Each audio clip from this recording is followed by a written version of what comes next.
Ana Delaney. I am an author from San Antonio, Texas, and I like a lot of other stuff like music and art and History Channel, a few of my hobbies.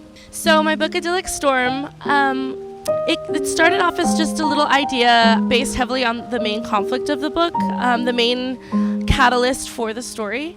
And I just wrote a few scenes of it when I was maybe about 19 years old. And then last year, I decided to take all my unfinished book ideas and kind of make them into a reality.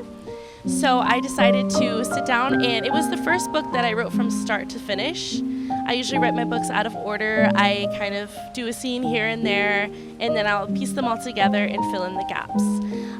It's kind of an adventure, fantasy fiction, and it's got all the human emotions in it with some action and a good message. I really admire her perseverance and her dedication to her craft. I've seen her through when she's had periods of writer's block, and she just really is really good at pushing through it and kind of finding ways to put herself in the right environment and mindset to kind of break past those blocks. As soon as she would get off of work, she would be writing and write for hours. Sometimes until 2 or 3 in the morning. And so I really admired that. It was very inspiring to see that. And then also the process of getting published too. Once Ana has her mindset on the goal, she's gonna achieve it.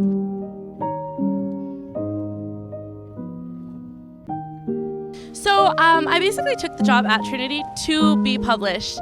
I think it's kind of funny that the exit towards Trinity from my house is named Fulton, which is my publishing company's name.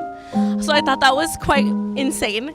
And I took that job to support my dreams, and it's been a great experience. I've made friends with the students, and of course I've talked about my books because it's who I am, and I've found so much support through the students and such a community in them, and it's really nice. I don't get to talk too much, but whenever they stop by the market or at the front, if I'm watching the front, it's really nice to catch up with them, and they always ask how my book is doing and where I'm at.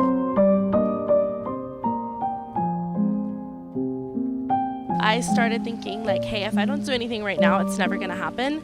So what I did was I actually researched the Texas-based authors that were published in Barnes & Nobles, because it's always been my dream to see my book at the bookstore, not just online. So I found Kimberly Garza, and I contacted her on Instagram, and she gave me some resources as far as different publishing companies I could contact.